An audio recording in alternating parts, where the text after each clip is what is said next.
নমস্কাৰ বন্ধুসকল।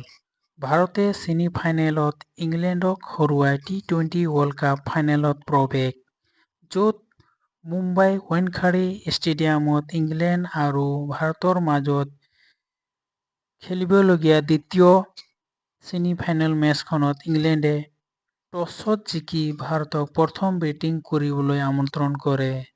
ভাৰতে নিৰ্ধাৰিত 20 অভাৰত 7টা উইকেট হেৰুৱাই 253 ৰান সংগ্ৰহ কৰে।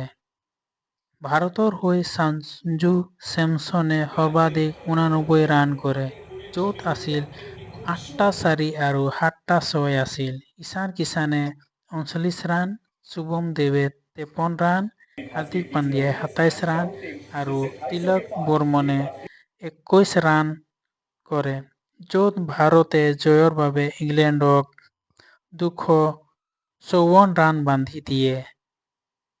য'ত ইংলেণ্ডৰ দ্বিতীয় ইনিংছত 7টা উইকেট হেৰুৱাই 246 ৰান কৰিবলৈ সক্ষম হয়, য'ত জে বেথেলে 105 ৰান কৰিও ইংলেণ্ডক জয় দিব নোৱাৰিলে আৰু ভাৰতে এক ৰোমাঞ্চকৰ মেচত 7 ৰানত জয় লাভ কৰে আৰু ফাইনেলত প্ৰৱেশ কৰে, য'ত ভাৰতে চতুৰ্থবাৰৰ বাবে টি-20 ফাইনেলত প্ৰৱেশ কৰিছে।